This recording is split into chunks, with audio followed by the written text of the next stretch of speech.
S टीमा बसानं ticket लेवानं पैसा देवानं सही. एस टीमा बसानं पैसा लेवानं तिकीट देवानं सही. आणि ज्यासले सुरक्षित प्रवास करणं होई त्यांनी एस टी सोडू नये. ज्यासले सुरक्षित प्रवास करणं होई त्यांनी एस टी सोडू नये.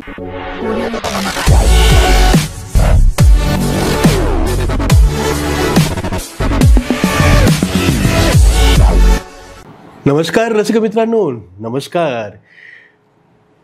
मल्हार कम्युनिकेशन प्रस्तुत हॉबी डूबी डू, अर्थात एक तरी छंद असावा हे ब्रीद घेऊन लोकप्रियतेचं शिखर गाठणारे आपल्या या संवादकर्त्याचे आजचे अतिथी आहेत ज्येष्ठ नाट्यकर्मी ओमप्रकाशजी शर्मा.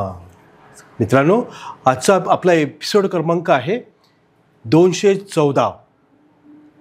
ओमप्रकाशजींबद्दल मी आपल्याला जरूर सांगितलं पाहिजे की एस टी महामंडळ, तिथलं कार्यालय, तिथलं सगळं ते वृक्ष वातावरण आणि तिथं असूनसुद्धा आणि तिथूनच लेखाकार म्हणजे आपल्या प्रचलित भाषेत जर म्हणायचं सांगितलं तर अकाउंटंट म्हणून तिथून निवृत्ती त्यांनी पत्करलेली आहे.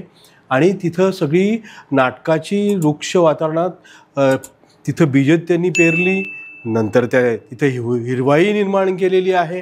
आणि एक नाट्य पंढरीचा वारकरी, अत्यंत समर्पक असं शीर्षक मला वाटतं आपल्या या सगळ्या मागच्या पोस्टरवर आपल्याला दिसतंय. मी वारकरी नाट्य पंढरीचा. एपिसोड क्रमांक मित्रांनो 214. अतिथी ज्येष्ठ रंगकर्मी ओमप्रकाशजी शर्मा. ओमप्रकाशजी, आमच्या अख्ख्या मल्हार कम्युनिकेशनच्या टीमच्या वतीनं आपलं सहर्ष स्वागत आहे. तर मित्रांनो, आपण छानपैकी गप्पा मारूया त्यांच्याशी. आणि ज्येष्ठ रंगकर्मी, तेही एस टी महामंडळ साधी गोष्ट नाही आहे. पण तरीसुद्धा हा माणूस पांढरे केस आणि हिरवंपण आपल्याला जे दिसतंय ते त्यांच्या नाट्यवेडामुळे बरं का. मी जे म्हटलं ते थोडं मिश्किलीने मी त्यांना म्हटलेलं आहे, कारण आमचे ते म्हणजे सहप्रवासी आहेत. तर ओमप्रकाशजी, आपलं पुन्हा एकदा स्वागत आहे. मला सांगा, घरात कुठला वसा वारसा बालपण काय सांगाल नाट्यवेडाबाई? नाही, घरात वसा तसं काही नाही. बरं बरं बरं बरं. पण म्हणतात ना, सरस्वती नमोस्तुभ्यं सर्वेभ्यो सर्वदायिनी सर्वदा सर्व कार्येषु सर्वदा वरदा भव. परमेश्वराने आपल्याला निर्माण केलं आणि निर्माण केल्यानंतर गुरूंनी आपल्याला मोठं केलं आहे. त्यात आई, वडील आणि गुरुजन वर्ग आणि त्यानंतर आध्यात्मिक गुरु असे 4 गुरूंना नमस्कार करून मी आपणा सर्वांना रामराम सार. अशा पद्धतीने मी जर म्हणेल तर लहानपणापासून मला तशी आवड या नाटकाची. आईवडिलांचं तसं त्यावेळेस फारसं मला पाठिंबा नव्हता, कारण त्यावेळेस नाटक म्हटलं तर फारच, आज मला जवळजवळ 70 वर्ष चालू आहे, तर त्यावेळी नाटक म्हणून म्हटलं तर कोणी जाऊ देत नव्हते नाटकामुळे. आणि त्यावेळेस नाटक पुरुष आणि स्त्री अशा दोघांचं नाटक एकाच वेळेस करायचे, पुरुष करायचे. असे नाटकं करत असताना मी सन 73मध्ये SSC झालो आणि त्यानंतर कॉलेजमध्ये प्रवेश केला. आणि कॉलेजमध्ये प्रवेश केल्यानंतर मी एक नाटक पाहिलं करावं. त्यावेळेस असं मनात आलं की खरंच आपण सुद्धा नाटक केलं पाहिजे. आणि मनात ती भावना होती की नाटक करूया. आणि त्याच वेळेस मी आर्ट सर्कल सेक्रेटरी म्हणून निवडून आलो कॉलेजमध्ये. आणि त्यानंतर मी सुद्धा त्या अनेक नाटकात भाग घेतले. 3-4 नाटकात त्यावेळेस मी एकांकिकामध्ये भाग घेतले. काळा पहाड, नंतर आम्ही सौजन्यात आहोत, देवाचे घर, अशी वेगवेगळी नाटकं त्यावेळेस आम्ही करायचो. तेव्हा आकाश जोशी म्हणून आमचे प्रोफेसर होते, पठाण सर म्हणून प्रोफेसर होते. या सगळ्यांनी त्यावेळेस सहकार्य केलं. आणि अशा गॅदरिंगमध्ये मी एक नाटक सादर केलं. आणि त्या नाटकात ते पहिलंच नाटक होतं. आणि त्या पहिल्या नाटकात माझी भूमिका होती चोर. बरं बरं बरं. चोरची भूमिका होती. जनरली कोणी करत नाही, पण ती मी भूमिका केली. आणि तो चोर कसा होता? पैशांचा चोर नव्हता, फक्त खाण्याचा, की त्याला पोटासाठी काही मिळत नव्हतं. त्यावेळेस अन्न मिळत नव्हतं त्याला खाण्यासाठी. अशा वेळेस त्या चोराची भूमिका मी केली त्या देवाचं घर या नाटकामध्ये. आणि काय वर्ण म्हणावं, त्यावेळेसच्या अक्का, शरदचंद्रिका अक्का, शिक्षण मंत्री नाटक पाहायला आलेल्या होत्या. त्यांच्यासोबत अरुणभाई होते. हे सगळेजण होते. यांनी ते नाटक पाहिलं. आणि पहिली थाप शाबासकीची त्याच वेळेस मला मिळाली. अक्कांची थाप मिळाली, अरुणभाईंची थाप मिळाली. आणि त्या नाटकात मला पहिल्या क्रमांकाचं बक्षीस म्हणून एवढी मोठी ढाल, ती फिरती ढाल असते, ती त्यावेळेस मला मिळाली. आणि त्यावेळेस माझ्या त्या कॉलेजचं सगळ्यांनी कौतुक केलं आणि माझंसुद्धा कौतुक करत करत गावातून जेव्हा जाय तेव्हा म्हणायचे, हा पहा, हा बाबूजींचा मुलगा चालला, याने आत्ताच नाटकात काम केलं, हा बाबूजींचा मुलगा चालला, असं म्हणून माझे त्यावेळेस मग वडिलांना सुद्धा त्यांनी चांगलं वाटलं. आता वडील नाहीत, आई पण नाही, पण त्यावेळेस खरंच म्हणत असेल तर तेव्हापासून यांच्या सगळ्यांच्या आशीर्वादाने आणि थोडक्यात सांगेल म्हणजे जास्त महत्त्व माझ्या मिसेसने मला ते सहकार्य केलं, म्हणून मी ते आत्तापर्यंत या स्टेजला नाटकापर्यंत मी पोहोचलेलो आहे. तर तिथून शिक्षण झाल्यानंतर मी MJ कॉलेजमध्ये MCOMचं शिक्षण केलं. MCOM करत असतानासुद्धा मी छोटे मोठे कार्य करायचो. आणि जेव्हा जळगावमध्ये मी आलो तेव्हा या ठिकाणी पंचम नावाची संस्था होती, त्यात बहुत निद्रा मोडू नये या नाटकात मला काम करायला मिळालं. त्यावेळेस चिंतामण पाटीलसुद्धा होते, त्यांनी मला अनेक दिग्दर्शकाले गेले, देशमुख सर होते, हे सुद्धा आमच्यासोबत नाटकात होते. असे अनेक नाटकांमध्ये त्यानंतर मी हळूहळू काम करत गेलो. आणि STमध्ये सुद्धा मी एक नाट्यसंघ स्थापन केला. नाट्यसंघ स्थापन करून STची नाटकंसुद्धा आम्ही बऱ्याच ठिकाणी नेली आणि त्यातसुद्धा अनेक प्रकारची बक्षिसं, पहिल्या नंबरची बक्षिसं, दुसऱ्या नंबरची बक्षिसं, वैयक्तिक अभिनयाची बक्षिसं, अशी अनेक बक्षिसं मिळवली आहे. आणि ही सगळी बक्षिसं पाहून ST महामंडळाने सुद्धा मला 1995मध्ये गुणवंत कामगार म्हणून हा पुरस्कार, सर्वोच्च पुरस्कार जो होता तो मला मिळालेला आहे. अशा पद्धतीनं अशी कार्य करत करत मी या नाट्यक्षेत्रात वळलेलो आहे आणि अनेक सिनेमातसुद्धा मी काम करत आहे, केलेले आहे. आज मला हॉबी डुबी डूने मला बोलवलं आणि या ठिकाणी मला बोलण्याची संधी दिली, त्याबद्दल मी यांचे, सरांचे आणि हॉबी डूचे सर्वांचे मी आभार मानतो. ओमप्रकाशजी, हे सगळी मांडणी आपण केलेली आहे, म्हणजे आपल्या चोपडा महाविद्यालयापासून जो प्रवास सुरू झाला, नाट्यप्रवास खऱ्या अर्थानं, तो जळगावपर्यंत येऊन थांबला आणि अजूनही चालूच आहे अविरतपणाने. तर आणि म्हणजे नाटक नक्की मराठी माणसाचा केवळ ते वेळ नाही, तो श्वास पण बनलेला आहे. खूप काही आपल्याला नाटक देतं, भरपूर. म्हणजे रंगमंचाची आपण सेवा करतो, पण उलटून तिकडून आपल्याला भरभरून मिळतं की नाही. तर एक ज्येष्ठ रंगकर्मी म्हणून तुम्ही हौशी रंगकर्मींना काय सांगता? कारण आपले रसिक मित्र ग्रामीण भागामध्ये सुद्धा हे एपिसोड बघत असतात. बिलकुल बघत. हॉबी डोबी बऱ्यापैकी व्ह्युअरशिप आहे. आणि अशा नवख्या लोकांना तुम्ही काय सल्ला द्याल? कारण तुमचं वय आता 70 वर्षाचं मगाशी आपण सांगितलं, तर तुम्हाला तो अधिकार आहे वडिलकीच्या नात्याने, ज्येष्ठतेच्या नात्याने. आपण सांगा बरं. मी तर एवढंच म्हणेल की ही एक जग जे आहे हे एक नाटक आहे. त्या देवाने आपल्याला पात्र रूपात या ठिकाणी पाठवलेलं आहे. आपण हे अनेक पात्र वेगवेगळ्या रूपात, वडील, मुलगा, आजोबा, अशा प्रकारचे आपण पात्र प्रत्यक्षात आपल्या कुटुंबात करत असतो. तर आपणा सर्वांना विनंती आहे की आपण सुद्धा जेव्हा नाटकात काम करतात किंवा एखादं नाटक जरूर काम करायला पाहिजे. त्यामुळे आपल्याला नवीन शिकवण मिळते, त्यात राहण्याचं कार्य काय असतं ते मिळतं, त्यामध्ये वेगवेगळे मित्र भेटतात, मैत्रिणी भेटतात, त्यांच्याशी संपर्क वाढतो आणि हाच संपर्क पुढे आपल्याला आयुष्यात कामात येतो, नोकरीच्या ठिकाणीसुद्धा कामात येतो. आणि अशा प्रकारचे हे जे नाट्यसंस्था आहेत, या नाट्यसंस्था या सगळ्यांना भरभरून देत असतात, भरभरून काम करायला लावत असतात. आणि अशा प्रकारे शाळा, कॉलेज, महाविद्यालयांमध्ये आता तर मोठमोठी नाटकं आणि स्पर्धा व्हायला सुरुवात झाली आहे. त्या स्पर्धातसुद्धा आपण अवश्य भाग घ्या. काहीही मिळालं नाही चालेल, परंतु आपण त्या स्टेजवर आल्यानंतर जो देवरूपी आपल्याला इच्छा देतो त्यानुसार आपण सगळ्यांनी कार्य केलं तर आपण सुद्धा नाटकात सक्सेस व्हाल, ही माझी खात्री आहे. वा वा वा, अतिशय लाख मोलाचा सल्ला एक ज्येष्ठ रंगकर्मी या नात्यानं ओमप्रकाशजी शर्मा यांनी आपल्याला दिला आहे. मित्रांनो, तर ओमप्रकाशजी, तुम्ही अनेक स्पर्धा गाजवल्या, मी साक्षी आहे या सगळ्या गोष्टींना. बरोबर. आपली जी जर्नी आहे ती अत्यंत महत्त्वाची आहे. आणि तालीम मनापासनं करणं आणि कुठलंही व्यसन न करता करणं हे फार महत्त्वाचं. फार महत्त्वाचं. त्या संदर्भात तुम्ही ते सुद्धा सांगा. हो, मी हे सांगेल का आता काय असतात, सिनेमा, हॉलिवूड, नाटक याच्यात बऱ्याच जणांना व्यसन जास्त झालेली आहे. कारण नाटकात काम करतो म्हणजे म्हटलं का त्यांची थोडीशी कॉलर अशी टाईट होते आणि त्यांना वाटतं सिगरेट पिणं, थोडंसं बाटलीमध्ये शरबत म्हणून घेणं. तर ह्या ज्या गोष्टी आहे या नको पाहिजे, याच्या विरुद्ध मी कारण सांगतो का अशा नाटकांमध्ये मी काम करायचोच नाही. सगळे दिग्दर्शक माझ्याकडे यायचे का तुम्हाला हे रोल दिलं आहे, म्हटलं दारू प्यायचा रोल असेल तर मी करणार नाही, किंवा असं काय असेल तर असे रोल मी करणार नाही. तर सगळ्यांना विनंती आहे की कृपा करून नाट्य रंग देवता याला आपण रंगदेवता म्हणतो, अशा रंगदेवतेच्या स्टेजवर जाताना दारू पिऊन तंबाखू खाऊन जाणं हे माझ्या मते वर्ज्य व्हायला पाहिजे. आणि अशा प्रकारे जर वर्ज झालं तर देवताच्या समोर जाताना आपण त्यांना प्रत्यक्षात देवताला नमस्कार करतो आणि नंतर आपलं कार्य सुरू करतो. त्याचप्रमाणे नाटकात सुद्धा माझी विनंती आहे की कृपा करून कोणीही नाटकाचं वेळ अवश्य करा, मात्र त्याच्यासोबत ह्या गोष्टी टाळा. हे मी आवर्जून सांगेल, सगळ्यांना सांगेल. जर वाईट वाटेल तर कडवा सच्च आहे, परंतु कृपा करून तुम्ही ह्या गोष्टीकडे वळू नका. तर आपलं जीवन समृद्ध बनेल, सुखी बनेल आणि आपल्या मागच्या ज्या भार्या आलेल्या आहेत, जी बायको आलेली आहे, जी मुलंबाळं घरात आहेत, त्यांचं कुटुंबसुद्धा उद्ध्वस्त होणार नाही. मात्र त्या कुटुंबालासुद्धा आपला लळा लागेल आणि काम करण्यासाठी आपणास पुन्हा ते उत्स्फूर्त प्रतिसाद देतील. नक्कीच नक्कीच.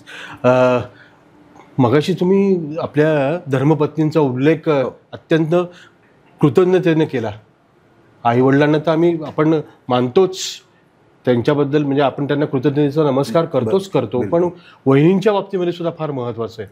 काय सांगाल तुमच्या फॅमिली सपोर्टबद्दल? फॅमिली सपोर्ट असं सांगेल का खरं घरच्यांनी जर आपल्याला सपोर्ट केला तर खरंच आपण नाटक उत्कृष्टपणे किंवा त्या मंचवर जाऊन आपण सगळं काय चांगलं करतो. कारण जेव्हा मी बाहेर असतो तेव्हा घरात गृहिणी नावाने एकच बाई असते आणि तीच मुलांचं संगोपन करत असते. तर अशा वेळेस त्यांनी जे करतात, जे मनापासून करतात आणि घराचं मुलाबाळांचं संगोपन ते करतात, ते मी नसल्यामुळे मागे ते एकटे राहून करतात. तर यासाठी मुलांना पाळण्याचं कार्य त्यांनी केलेलं आहे. आणि मी जेव्हा नाटकात काम करायचं असतो तेव्हा त्यांनी ते काम केलं आहे, त्यासाठी मी त्यांना खरंच धन्यवाद देतो. एक छोटीशी गोष्ट सांगेल त्यांच्या बाबतीत.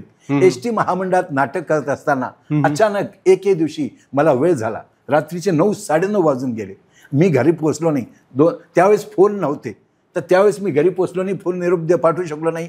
मात्र अशा वेळेस काय झालं का पावसाची जोरात सुरुवात झाली आणि पाऊस सुरू झाल्यामुळे मी तिथेच अडकलो. नाटकामध्ये सगळे मंडळी तयार आणि मग काय म्हणायचं, माझी पत्नी घरी वाट पाहते, मुलगी वाट पाहते आणि मी घरी पोहोचलो नाही. तर शेवटी पत्नी मुलीला घेऊन एस.टी. महामंडळाच्या शेवटच्या त्या ठिकाणी नाटक चालू असताना तिथे आली आणि त्यांनी मग त्यावेळेस तर आता तुम्हाला तर माहिती आहे, देवी रुद्र सगळे अवतार करू शकतात पत्नी. तर अशा वेळेस मी ते रुद्रावतार पाहिला. आमचा मित्र शेख त्यावेळेस म्हणाला, पाऊस चालू होता आणि वीज पडली होती, तर मला गमतीने तो चिडवतो की वीज कडाडली, वीज कडाडली. म्हटलं हरकत नाही, वीज कडाडली काय हरकत नाही. तर त्यावेळेसची ही गोष्ट म्हणजे तेव्हापासून मग थोडं वेळेवरही बांधून ठेवलं पाहिजे असं मी नाटकवाल्यांनी सांगेल की वेळेचं महत्त्व ठेवा. रात्री बेरात्री मुली वगैरे असतात तर त्यांनी घरी पोचता यायला पाहिजे. या पद्धतीने थोडं लवकर नाटकाच्या प्रॅक्टिस सुरू करा, एवढे मी तुम्हाला सांगेल. अगदी खरं आहे ओमप्रकाशजी. मला सांगा की नाट्यतंत्र म्हणजे नाटक हा विषय जर आपण घेतला तर मेक अँड बिलीव्ह असं म्हणतात, आणि ते अलीकडे कला आहे, शास्त्र आहे आणि प्रोफेशन पण झालं आहे. पण सिनेमा त्याचं तंत्र परत वेगळं आहे. तो तुकड्या तुकड्यांचा एक आविष्कार आहे. आपण सिनेमे पण केलेले आहेत, आपण लघुपट केलेले आहेत, माहितीपट केलेले आहेत, चरित्र अभिनेत्याच्या भूमिका आपण निभावलेल्या आहेत. हो. तर सिनेमा तंत्राबद्दल आपण सांगा.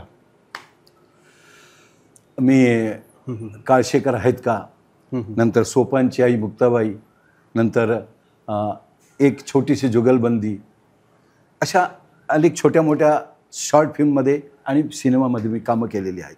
मात्र एक सांगू इच्छितो की नाटकामध्ये जी आपण कामं करतो ती आणि सिनेमातली कामं या दोघांमध्ये जमीन आसमानचा फरक आहे. कारण नाटकात प्रत्यक्षात आपण जेव्हा जिथे असतो तेव्हा त्याच वेळेस ते नाटक सुरू होत असतं आणि ते संपल्यानंतर तिथेच वाक्य संपत असतं. या ठिकाणी रिटेक नाही. मात्र सिनेमामध्ये आपण रिटेक करून पुन्हा पुन्हा रिटेक करून आपण ते करू शकतो. तर अशा सिनेमामध्ये सुद्धा मी सांगेल की सिनेमा जे हल्ली दाखवले जातात त्यात थोडासा बदल करावा असं मी सेन्सॉर यांना सुचवू इच्छितो. कारण अशी पिक्चर दाखवले जातात किंवा अशा जाहिराती दाखवल्या जातात की मुलगा, आई, पत्नी, सून सगळे बसलेले असतात आणि त्यावेळेस जेव्हा ते अर्वाच्य असं काही सिनेमामधलं किंवा अशा ते पिक्चर दाखवले जातात त्यावेळेस ते पाहावंसं वाटत नाही. तर विनंती आहे का अशांना सेन्सॉर होणं गरजेचं आहे. पूर्वी आम्हाला लहानपणी फार वाटायचं आणि पूर्वी खरंच असं होतं का लहान लहान गोष्टींचा सुद्धा सेन्सॉर व्हायचा. त्यावेळेस मी लहानपणात उपकार, दोस्ती, राम और श्याम अशा प्रकारची पिक्चर मी पाहिलेली आहेत. आता तशी पिक्चरं दिसण्यातच नाहीत. तर एकच विनंती आहे, सिनेमावाल्यांना सुद्धा विनंती आहे की कृपा करून असं ठीक आहे पैसा मिळतो, जाहिरात होते, ही गोष्ट वेगळी आहे. परंतु जर भारतीय संस्कृती आणायची असेल, सुसंस्कार घडवायचे असतील, तर याच्यावर बंदी आणली पाहिजे. आणि घरामध्ये लहानपणापासून तर मोठ्यापर्यंत सगळी जेव्हा बसून पाहू शकतात, हसत खेळत पाहू शकतात, असे पिक्चर जर झाले तर सगळ्यात चांगलं होईल असं मला वाटतं. माझं वैयक्तिक मत आहे. हो, परखड पण ते वस्तुनिष्ठ असं मत आपण मांडलेलं आहे. बरं, मग आपण नाट्यप्रवास आपला जो आहे आज थोडी नव्हे तर 40-45 वर्ष प्रदीर्घ असा हा मोठा प्रवास आहे. तर त्याची थोडी झलक कुठेतरी आमच्या रसिक मित्रांसाठी. जरूर देईल, जरूर. कारण मी सांगतो, आत्ताचा मी 73मध्ये SSC झालो आणि त्यानंतर मी एक आमचे सगळे मित्र मिळून आम्ही एक ग्रुप तयार केला. तर जवळजवळ 73 पासून ते 21 मध्ये आम्ही सगळ्या मित्रांनी मिळून गेट टुगेदर केलं. त्यामुळे आम्ही सगळेजण जवळजवळ 48 वयाचे सगळेजण आम्ही झालेलो होतो. ते मित्र आम्ही सगळे एकत्र आलो होतो. तिथेही सुद्धा आम्ही असे कार्य केले, गेट टुगेदर केलं आणि त्यासाठी सगळ्यांचं सहकार्य लावलं. सगळ्या मित्रांनी मिळून ते आम्ही गेट टुगेदर केलं होतं. आणि आता तर चोपडा प्लॅटिनम ग्रुप असा म्हणून तो ग्रुप आता चालू केलेला आहे. त्या ग्रुपचे ॲडमिन सुद्धा आहेत आणि आम्ही सगळेजण त्या ग्रुपमध्ये आहोत. तर असं हा विषय निघाला म्हणून मी सांगितलं. तर ठीक आहे पोरा, उद्दंड आयुष्य लाभो रे देवा. अरे माझ्या प्रवासात अजून किती काटे रुतणार आहेत रे देवा. अरे सगळं तू माझ्याकडूनच करून घेणार आहेस का? सांग रे देवा. अरे आता माझ्याकडून किती दान, किती ताल, किती रूप, किती रंग बदलून घेणार आहेस रे तू माझ्याकडून देवा. हरि ओम, हरि ओम, हरि ओम. अरे आलेत का? चला मग आता आपण रियाजला जाऊया. चला.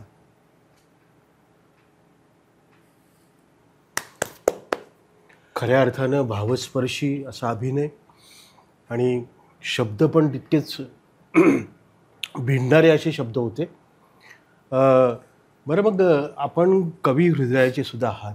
हो. STवर आपण जिथं कार्यरत होता तर जिथनं आपण निवृत्ती घेतली तिथं सुद्धा आपण त्या ST महामंडळाच्या बद्दल सुद्धा काही ओळी तुमच्याकडे आहेत, ते जरा पेश करा ना. चालेल.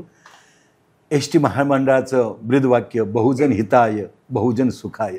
तर सगळ्यांना विनंती आहे की आपण ST ही जी आहे ही कधीपासून चालू आहे आणि ही ST अविरत चालत राहणार आहे. कारण मी 80मध्ये STत लागलो, 2015मध्ये मी लेखाकार म्हणून निवृत्त झालो. पण ST जशीच्या तशी आहे, ST अजून कुठेही गेलेली नाही. तर आपणा सगळ्यांना विनंती आहे, मी 2 ओळी सांगणार त्या बाबतीत की STमा बसानं तिकीट लेवानं पैसा देवानं सही. STमा बसानं पैसा लेवानं तिकीट देवानं सही. आणि ज्यासले सुरक्षित प्रवास करणं होई त्यांनी ST सोडू नये. ज्यासले सुरक्षित प्रवास करणं होई त्यांनी ST सोडू नये. STमध्ये प्रवास करा आणि सर्व सुरक्षित राहा, एवढंच मी सांगेन. पहा, म्हणजे निवृत्त झालेला कर्मचारी सुद्धा ही जी काही आपली वाहिनी आहे, म्हणजे जशी शरीरात रक्तवाहिनी असते तशी आपली बी ST सुद्धा तिला वाहिनीच म्हटलं पाहिजे, नाही का, जोडणारी. गावोगाव सध्या तिला लालपरी म्हणतात. बरोबर आहे. तिच्या बाबतीत माहितीपर जाहिरात सुद्धा केली आणि सोबत संदेश पण दिलेला आहे. अतिशय क्रिएटिव्ह रचनात्मक स्वरूपाचा संदेश ओमप्रकाशजींनी या 2 ओळींमधनं दिलेला आहे. बरं, मग अजून काही आपल्या मनामधले काही संकल्प किंवा या सगळ्या वाटेवर नाट्यपंढरीचा वारकरी आपण होत असताना आणि ते सांस्कृतिक दिंडी आपण ती खांद्यावर घेतलेली असताना काय बरं सांगाल याबद्दल? मी असं सांगू शकेल की हे जो संस्कृत वारसा आहे यासाठी माझ्या घरात नाटकाच्या बाबतीत मी जेवढी नाटकात काम केली आजपर्यंत मी जवळजवळ 70 ते 75 नाटकात मी कामं केलेली आहेत. ती या सगळ्यांची पुस्तकं माझ्याजवळ लायब्ररी राहून ठेवलेली आहे. तशाच प्रकारे मी जिथे जिथे जातो तिथून मला काही चांगल्या गोष्टी मिळतात किंवा काही बक्षिसाच्या रूपात काही पुस्तकं मिळतात, काही ग्रंथ आहेत, काही भागवद्गीता आहेत, काही गणेश पुराण आहेत. अशा प्रकारचे अनेक जे आहेत त्याची मी घरी लायब्ररी छोटीशी करून ठेवलेली आहे. आणि मी स्वतः कविता करत असतो. त्या कविताचं एक पुस्तक निर्माण करण्याचं माझ्या अजून मनात आहे, पण ते अजून झालेलं नाही. पण यदा कदाचित ते होईल तर अशा अनेक प्रकारच्या कविता लिहून ठेवलेल्या आहे, त्यासुद्धा माझ्या संग्रही आहेत. त्यानंतर हे जे छंद आहे तर अशा प्रकारचे अनेक छंद आहे. मला चित्रकलेचा छंद आहे. मी पहिली आणि दुसरी परीक्षा पास झालेलो आहे, तर मी स्वतः काही छोट्या प्रमाणात असे चित्रसुद्धा काढत असतो. त्याचप्रमाणे मला तिकिटाचा छंद होता. नंतर नाणी कलेक्शन आणि रुपये यांचासुद्धा छंद आहे. मी ऑस्ट्रेलिया आणि न्यूझीलंडमध्ये जाऊन आलेलो आहे. तिथलंसुद्धा मी छंदाच्या रूपात रुपये, पाऊंड, डॉलर या मी त्या संग्रही ठेवलेल्या आहेत. आणि नाट्य क्षेत्रात असताना आणि त्याचप्रमाणे मी आध्यात्मिककडे सुद्धा आहे. तर असे गुरुदेवजी आमचे इंद्रदेवजी महाराज यांच्यासोबतसुद्धा मला ऑस्ट्रेलिया आणि न्यूझीलंडमध्ये जाण्याचा प्रसंग आलेला आहे. त्यांच्यासोबत असल्यामुळे मला भक्तीचा जो फायदा मिळाला पाहिजे, भक्तीच्या सेवाचा जो रूप आहे त्या सेवाची रूप मला मिळालेली आहे. आणि त्यांच्यासोबतसुद्धा मला न्यूझीलंड आणि ऑस्ट्रेलियामध्ये सुद्धा जाता आलं. तर अध्यात्मसुद्धा फार चांगलं असतं. अध्यात्म केल्यानंतर म्हातारपणात सगळे म्हणतात की अध्यात्माकडे वळलं पाहिजे, पण माझं म्हणणं असं आहे की लहानपणापासून जर देवाची दृष्टी दिली, लहान लहान मुलांना मंदिरात नेलं तर त्यांना त्यापासून जी सवय लागते ती शेवटपर्यंत आध्यात्मिक सुरू होऊन जाते. फक्त शेवटी म्हातारे झाले तरच राम राम करायचं असं नाही. लहानपणापासून आपण करा, ही माझी विनंती आहे. खरं आहे. म्हणजे आपण जे शीर्षक आजच्या या मुलाखतीच्या कार्यक्रमाला दिलेलं आहे की मी वारकरी एक नाट्य पंढरीचा, तर ते खऱ्या अर्थानं सार्थ ठरवलेलं आहे ओमप्रकाशजी शर्मा यांनी. त्यांनी अध्यात्माचा सुद्धा रचनात्मक आणि सकारात्मक स्वरूपाचा संदेश आणि जीवनाचं तत्त्वज्ञानसुद्धा त्यांनी एका अर्थानं आपल्याला सांगितलेलं आहे. तर खरंच मनापासून धन्यवाद. आपण वेळात वेळ काढून या ठिकाणी आलात आणि एकूणच जर्नी 40-45 वर्षांची जवळपास नाट्यप्रवास आपण सगळं या सगळ्या कालावधीमध्ये मांडलेला आहे. तुमच्या बकेट लिस्टमध्ये अनेक गोष्टी असतील, अनेक गोष्टी अध्यात्माच्या दृष्टिकोनातून सुद्धा आपल्याला नक्की करायच्या आहेत, पण त्याच्यासाठी कलेची जोड आपल्याला आवश्यक आहे. कारण कलेमुळे जीवन समृद्ध झाल्याचं अनेक दिग्गज लोकांनी सांगितलेलं आहे, ते काही खोटं नाही आहे. त्यामुळे कला जोपासलीच पाहिजे आणि एक तरी छंद असावा, हे आमच्या हॉबी डुबी डूचं खरंच महत्त्वाचं सूत्र आहे, ब्रीद आहे. आणि त्यानुसार पथदर्शी असं मार्गदर्शन तुम्ही आमच्या रसिक मित्रांना सुद्धा केलेलं आहे. तर पुन्हा एकदा सगळ्या आमच्या समस्त मल्हारच्या टीमच्या वतीनं आपलं सहर्ष आभार, धन्यवाद. म्हणून मी सांगेल फक्त का सुख आये तो हंस लेना, दुख आए तो सह लेना, दोनों ही एक ही रूप है. भगवान आपके साथ में हम सुख और दुख से साथे रहते हैं. दो किनारे हैं, सुख और दुख दो किनारे हैं. इसलिए सबसे निवेदन आहे, सगळ्यांना विनंती करून सांगेल का आपण सुद्धा सुख दुःखात सगळ्यांच्या सोबत राहा, सुरक्षित राहा, आनंदित राहा आणि शेवटपर्यंत हसत राहा. हॉबी डूबीने मला बोलवलं आणि ही संधी दिली त्याबद्दल आपणा सर्वांना धन्यवाद. साधुवाद, साधुवाद.